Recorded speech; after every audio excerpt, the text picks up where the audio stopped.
Operation Status Quo. Operation Status Quo. Prepare to engage. Operation Status Quo. Ready to engage. Operation Status Quo. Engaged. Engaged. Engaged, me and you. I am me and you are you. How do you do? It's so nice to be here with you. It's true. I'm going to come on nice and calm today on a Friday. How you doing out there, everybody in the world? Nice to see all your happy, smiling faces. I'm not actually seeing your faces, but I know they're happy. I know they're smiling because you're right here with me on Operation Status Quo. Hello, I am Pete Palmer, your user-friendly host, of course, because I like to be friendly and I like to be easy to get along with. So we'll call it user-friendly host. All right, and what is today? The 12th of May.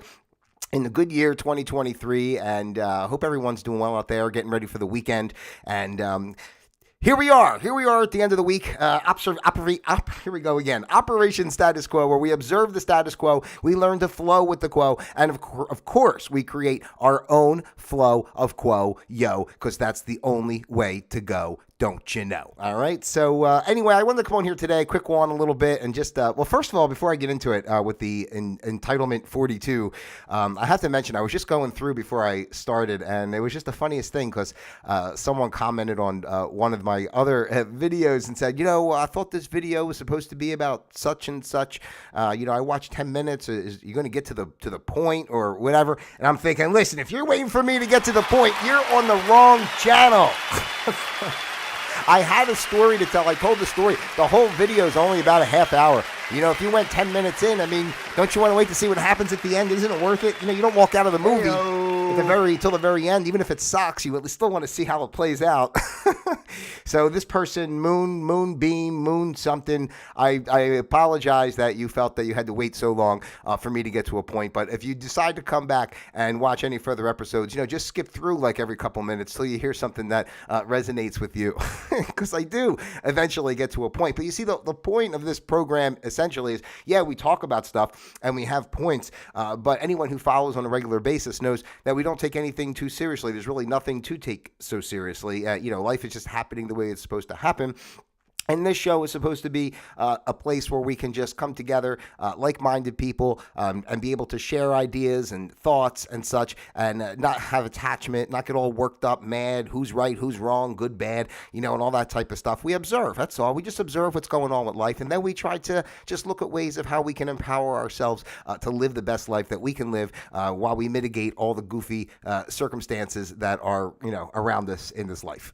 It's pretty simple like that. So entitlement 42, because of course Title 42 ended yesterday, and I would guess there's a stampede of all kinds of people from other countries waiting to get into the United States.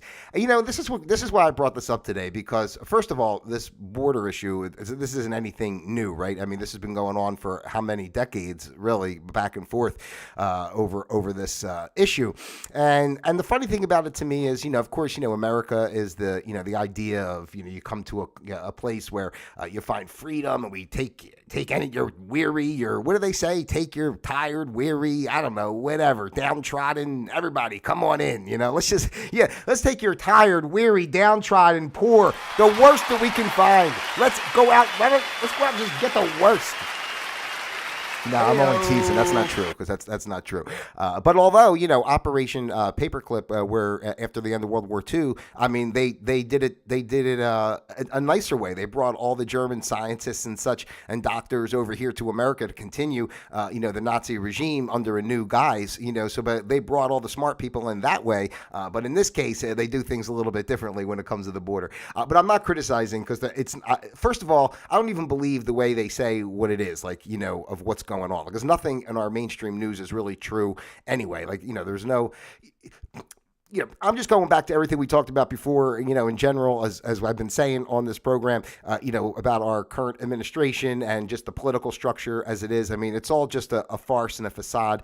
Really, I try to go down into the conspiracy roads. A lot of people get into, what's really, especially all the drug trafficking and the weapons and everything else that are coming across the border. And quite honestly, I just feel I mean, if you want to look at it in a day-to-day way, right? I mean, doesn't it make sense, if other powers are working together, right? It's not like just the United States is its own entity, it's say, and that's with their rules, and this country their rules, and this country their rules. I mean, each country has their rules, but at the same time, they're not really separate entities, right? There's like groups of people that run everything, and each country has its little part to play, for the big overall plan. So a place like the United States, you're not, especially the way how it's been militarily and everything over the years, you're not just going to kind of like, bring a bunch of ships across or, start flying bombers in across and make a direct attack and try to get on the land, and whatever, on the East Coast or the West Coast. I mean, doesn't it make sense if you're going to infiltrate the country and the people, and again, it's not like, it's the people way, way up that we don't know about that are running everything, that create all these, false flags and all this kind of shit that goes on all the time. They know, right? So they say, they plan it out and they hire these whatever and they work it all out to bring all these people in. And like, it looks like they make them, they dress them up like this. They're standing out with a broken pickup truck or, crawling across the ground with a backpack on and whatever. Like they have nothing, but really, how do we know what these people are? I mean, forget about the cartels and the drug dealers and the human trafficking and all that stuff, but wouldn't that be a great way to kind of bring soldiers into the country and start placing them around in different cities? And then, this has been going on for how long? And there's like how many people coming in all the time? Thousands, tens of thousands. I mean, just how many people are coming in like every day? So, I mean, doesn't it make sense that like, not to say it's even all of them, right? Just like, but they create that whole scenario so that they can bring other people,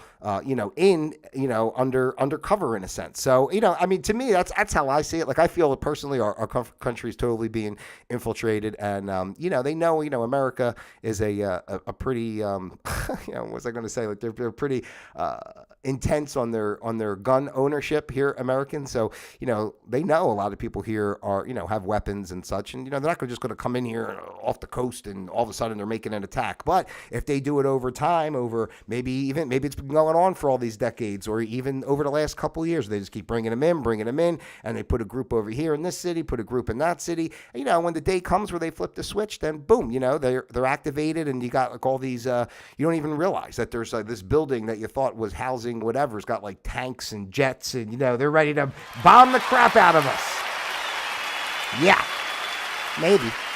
Hey-o. So, stuff to think about, that's all, as far as, and here's the funny thing, too, about it, that's why I said entitlement 42, because, like, entitlement, like everybody, this entitlement of coming into the United States and even the projection that we make that we should never turn anyone away. Listen, for me personally, I'll take it down to this level just to kind of say, first and foremost, like, I don't even believe that, in borders or countries, like, or flags or any of that kind of stuff. Like, it's all just ways of division and separation. You were born over here or you were born over there, and you may have a certain nationality as your background, this, that, religions, all those type of things, But at the end of the day, they're all just ways of keeping us separate, when in truth is, like, it's one earth, we're one humanity. It doesn't even make sense, like, to have borders that you can't, people should just be able to travel the world, right? I mean, and think about it this way, too, is what I kind of thought was funny. Like, anybody can just kind of walk in here wherever they want. They just come and just walk across the border and do whatever they want, right? But if you imagine if you want to go travel, try to just cross over the border and get yourself into China or North Korea or Russia, and see how far you make it. See how far you make it when you start crossing the border with no paperwork or anything. You just I love Russia. I just wanted to be here and live. And it's like, next thing you know, you're locked up in Siberia probably and never heard from again. But here in America, it's no problem. It's like, listen, if you are bringing fentanyl in, we do have a special locker. We give each a person crossing the border a locker. We ask that you just keep the fentanyl locked up in the locker so that the children don't get to it. You do what you want. Please keep all your automatic weapons. We have another room for that. We just ask you if you please do that. It's like, you don't have to tell us your name. We don't want to know anything.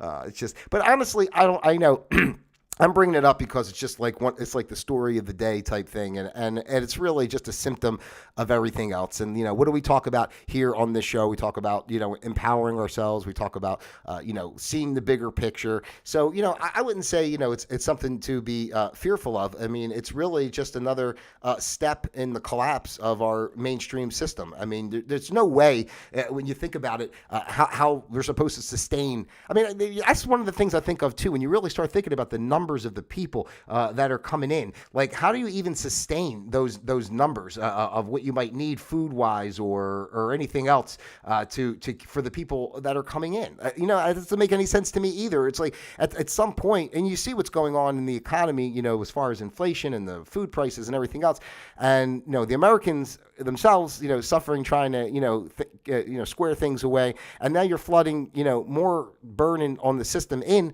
And I'm not saying it's wrong. Again, like I'm real open, but it'd be like you with your house. Like, okay, just like anybody can just walk in your house and do what they want. When they want to leave, they leave. Just imagine that. It's like the same thing here. And again, I'm not turning anybody away. I'm sure most people out there, because most people aren't thinking the way I'm thinking anyway. So I'm sure, like especially the quote unquote the patriots and all that kind of stuff are horribly against all this. And I get it. I mean, it's a detriment to the country. And again, you have to remember it's all a show.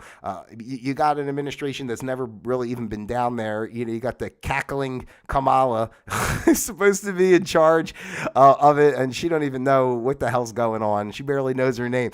So anyway, I don't know. I just think it's pretty interesting. It's an interesting dynamic, and it's funny how again they're always creating these issues to kind of just take us off task. Like we're always looking over here while they're doing something over there, and it goes back again to things I talked about earlier in the week, even with the financial system and where, that's heading and things like that.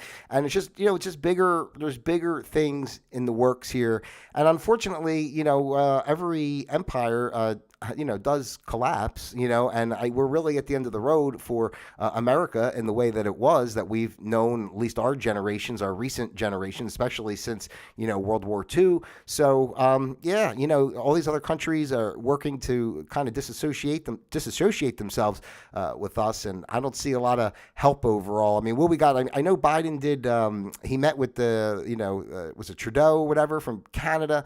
And then and he met with somebody else. And I forget. And I thought like it was some other little country that was really nothing. I'm like, Jesus, like you got Russia, China, all these other countries working together. We got Canada. We got Canada. No disrespect to Canadians, of course. Canada, I've never been to Canada. I'd like to go to Canada. I'm sure it's beautiful. Heyo. But I'm saying we don't look at Canada as like a major world, military, power type thing. And the way the land is there and such, I don't know. Anyway, that's a whole other thing. But that was the whole point of like kind of what I just wanted to mention today. It was really, it's a Friday. We're just gonna kind of ease our way into the weekend while the migrants ease their way into the country. They were lined up out there. I saw like yesterday they were showing how many people were lined up, and I just wonder how I've seen a lot of this too in the past. Like these people, I don't even think it's like just these people decide, okay, we're gonna grab our stuff and we're gonna go across the border together and do like they come in, they got the nice shoes and they got on the bus and they got new all the, I what I'm saying is like I think they're they're not say hired, but they're also provided for to say, listen, we want you guys, we're going to load up some buses, we're going to swarm America. You want to go? Yeah, I'll go to America. Why not? Good. Here's some shoes. Here's a nice pair of jeans, a backpack, and here's a phone, nice new iPhone. And, you just, sit outside the gate for a while. And then, once this thing expires, you just come on in and do whatever you want to do. And I talked about this too earlier in the week as far as, how much money is being spent on government contracts to support this cause, which is, it's an unfathomable amount of money that's just being blasted away every day.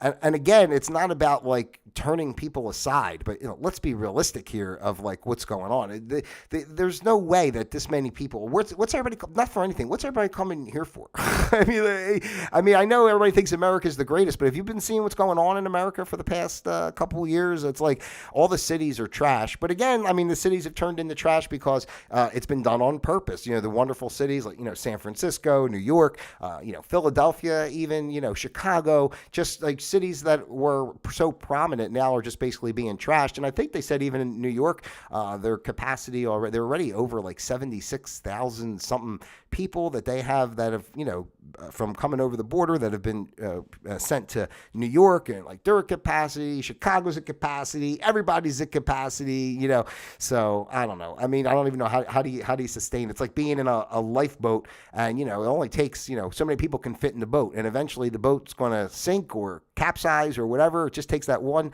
too many, just one too many. Remember in A Christmas Story when he plugs in the tree and the or whatever, it was when he plugged in his lamp, right? And then the fuse blew, and he went, well, it's just one too many.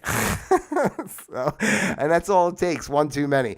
I don't care personally, I really don't care, because it's just all bullshit and stuff. Like I know people get all worked up about this is a political issue or national sovereignty, and they're letting our country be destroyed. But yeah, I mean, they are letting the country be destroyed, but it's not even them like our administration, the current administration. The current administration doesn't even exist. Like they're just puppets, right? It's not even, they haven't even done anything. They don't even know anything. They can't even speak. It's just the most ridiculous thing you've ever seen out of a presidential administration, ever in my life anyway. So if you're older and have seen something, let me know that's crazier than what we're seeing. So anyway, and I think it's all part, I mean, and that is set in place purposely because they're going to be the ones that, just kind of turn a blind eye. And why do you think they haven't been to the border or really done anything or, all that kind of thing? Because they know, and I know that Title 42 was supposed to be in regard to, with the pandemic and such, and it was supposed to help, during that time and blah, blah. And even, listen, not for anything, they wanted to get rid of it day one, right? When Sleepy Joe over there and got in, they were ready to get rid of it day one, but that was overruled and they had to stick with it until, but it's like now Biden's saying, whew, finally that thing is done. Now we can just totally trash this place. Hey Obama, it ends. We can finally trash this place for good. Hey-o. That's basically what's going on. But listen, don't have fear out there. That's the whole point, because this is like another one of those things that just tries to make you scared, and there's really nothing to be afraid of. I mean, I guess until a group of immigrants come flooding into your neighborhood and start, dismantling your homes. But, hopefully it won't come to that. I really don't think, and who even knows what the real numbers are and all. They have people reporting. I haven't been there. Have you been there? I mean, who really knows what's going on? But, thousands and thousands and thousands of people coming in all the time. And I don't know. It's just like, at some point, like, where it's just the burden of, it's not even a problem. They come in, if anybody can come in, if you start becoming, part of the society, in the country, as far as, working or contributing in some sort of way, having something to offer, provide, working with others, maybe people who've come over already that have been here for a while, that are still hanging out in the camps. They can be mentors to the new people coming into the camps, something like that, something to at least give back and ease the burden of what's going on out there. But Entitlement 42, why does everybody feel so entitled that to come into the United States and it's no problem, but you try to go somewhere else? I mean, for God's sake, even like when I was in, Bali, right? I got checked with the passport and everything. And then if you're there for more than a month, I mean, you got to get a visa, or, if you wanted to go through Europe, you need like a pass for every country or whatever. It's just like a lot of, I mean, I don't know, maybe technically they're supposed to have that here too, some sort of documentation papers. I guess that's why they're illegals. I don't know. They just come across, but I don't see other countries worrying about borders. Again, going back to places like Russia and China, like, yeah, good luck. Give it a shot. Give it a shot to just decide to go in there and do what you want to do and say, no, I'm here for my freedom. So anyway, people, listen, the world's crazy out there. Everything that's going on nowadays, there's nothing to fear. That's what I say all the time. That's why we do what we do here on Operation Status Quo. We're just observing the status quo. And just as you see, this is part of the status quo. And this is the quo where we need to change and get our own flow, right? Because there's no way you can flow with that quo. There's no flow to that quo. It's absolutely ridiculous. And again, like I said earlier, it's just another symptom of everything that's changing. And like I say about everything that goes on, if these types of things don't happen that seem so alarming, or so whatever, people won't react or do anything. If everything's hunky-dory, you just go about your life. And, this is a time. It's not about the physical constraints or what we're used to or what's comfortable, all that type of stuff. I mean, humanity is a energetic, process that's always growing and changing and all that type of stuff. So, and some people are a little hesitant, it's like a kid who doesn't want to learn how to swim. They're afraid to jump in the water. Sometimes you got to give them a little, push them in there and let them go under, and they say, you'll be all right. So that's kind of where we are in the world right now. It's like, we're all being pushed into the deep end to see if we can get our heads back up above water and make it back to shore. And then when we do, we'll have a whole nother perspective and it'll be great. It takes time. It's not a 1, 2, 3 thing. This is going to be, a multi-year generational progress. But, by the time, me being kind of middle-aged, I figure by the time I'm an old man, if I make it that far, it'll be amazing to look back and see what was going on during the early 2020s and how that shaped everything as far as moving forward. So when you see what's going on, like at the border, Ukraine, all these things, I know what it looks like and all that. I would just say, do not take it seriously. Do not get worked up. Do not let it bring you to a space of fear and worry and let it diminish, your light. I mean, that's exactly why they do these types of things, because they want to bring you down. But on the other hand, although it could bring you down, it's also a way of making you realize, hey, I have choices and, I'm going to speak up. And I was just having this conversation yesterday with someone else. And I just said, basically, it comes down to when do we decide that, we want to, when is the comfort, in the discomfort of having our little modern conveniences and our little way of life that we're used to, when does the discomfort of that outweigh, the what's going on? Or should I say, when does the comfort of that outweigh the discomfort? You know what I'm trying to say? It has to be harder to do your normal, what you're used to, than to actually make a change. People don't make a change until the discomfort becomes so much that they're basically forced to. And it's going to take all these different avenues of trying to show people what's going on in the world to make them wake up. Some people are going to need to see whatever. Some people it's the school shooting. Some people it's the border. Some people it's Ukraine. Some people it's COVID. Some people it's whatever. And, it's all these little pieces that make everybody say, wait a minute, something doesn't seem right here. Wait a minute, something doesn't seem right here. And then over time, all those pieces come together and we create a new space where we're living from some truth. And again, this is a life and it's always going to be a balance, but we have to, stop living as these slaves and robots and just, and get ourselves together and empower ourselves to live our best lives. So there you go. That's it. Entitlement 42. Everybody's so entitled in this country. That's the real big problem, isn't it? Hey-o. Everybody's entitled and wants everything yesterday, and everybody wants to be a millionaire and a rock star, and nobody does anything. They sit on their couch with their Doritos and their Xbox and their Netflix and their TikTok, and they're like, why? I should be rich and famous. I deserve everything. I haven't even worked a job yet. Some 18-year-old or something that is thinking, I'm on TikTok. How come I'm not rich? Should I get a job? So anyway, ladies and gentlemen, I want to thank you so much for taking the time to be here with me today on Operation Status Quo, where, of course, we observe the status quo. We learn to flow with the quo, and then we create our own flow of quo, because that's the only way to go. So have no fear out there. Enjoy your weekend. You know, I love each and every one of you individually as well as a group, as I always say. Please take the time to like, subscribe, share. Send this out to your family, your friends, those you love, those you despise. Send it out to all the illegal immigrants coming across. I'll be happy to take them for an audience. You know what I mean? So I'll start to learn to speak Spanish and, do a whole nother show. So that would be great. All right. Hey, listen, I love you guys out there. God bless. Take care. And I will see you and you and you and you on Monday. Operation Status Quo disengaged.